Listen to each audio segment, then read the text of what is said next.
Dur menjadi Presiden Indonesia yang keempat, beliau mengeluarkan beberapa kebijakan di bidang politik yang akan kita bahas di pertemuan kali ini. Jadi, mari kita simak videonya.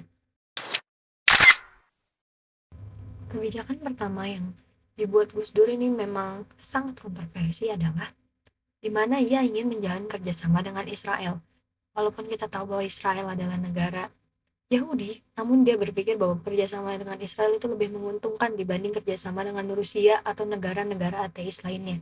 Dikarenakan setelah melihat hasil dari ekspor yang mencapai 11 juta dolar dan impor yang mencapai 6 juta dolar, Gus Dur melakukan hubungan dengan Israel. I would like to dedicate this to my deceased friend,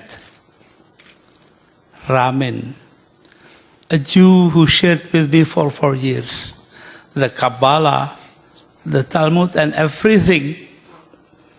And together we saw those 9 Jews hanging in the Tahrir Square. So I dedicate this to his memory because he deceased about 5 years ago. Besides that, this a kind of honor for me also to dedicate my life to one thing. I will work ceaselessly until Israel was acknowledged by the Republic of Indonesia. Nah, kebijakan Gus Dur kali ini membuat dia mendapatkan sebutan sebagai Bapak Tionghoa dan juga Bapak Pluralisme Indonesia. Nah, kebijakan yang ia buat kali ini adalah dengan mencabut Impres Presiden. Nah, isi dari Impres ini adalah Soeharto melarang segala bentuk ekspresi agama dan adat Tionghoa di tempat-tempat umum atau terbuka.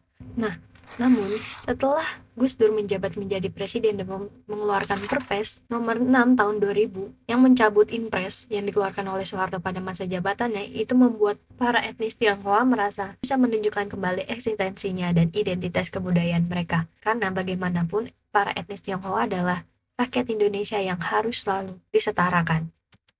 Gus Dur juga menetapkan Tahun Raya Imlek sebagai hari libur nasional. Harjanto Halim menjelaskan, sajian untuk Imlek biasanya berupa daging babi untuk mewakili hewan darat, ikan untuk hewan air, dan ayam untuk hewan udara. Karena Gus Dur Muslim, semula daging babi hendak diganti dengan daging sapi, tapi akhirnya disepakati diganti dengan daging kambing. Nah, kebijakan Gus Dur selanjutnya adalah mengeluarkan kebijakan mengenai pembubaran Departemen Penerangan. Nah, di mana seperti yang kita ketahui pada saat masa pemerintahan Soeharto, Departemen Penerangan ini digunakan untuk mengekang kebebasan dari para pers.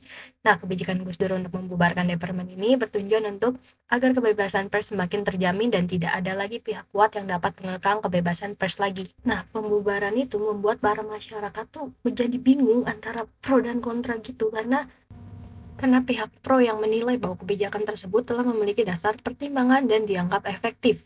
Dan keberadaan Departemen Penerangan juga dianggap sudah tidak relevan dengan kondisi masa itu, di mana kebebasan para pers sekarang sudah terjamin, tidak harus dengan melalui Departemen Penerangan. Some parliamentarians have said that they don't believe, as I said, that you took any money, that you did anything very wrong, but they're worried about the style of management. If they think so, why don't they talk to me?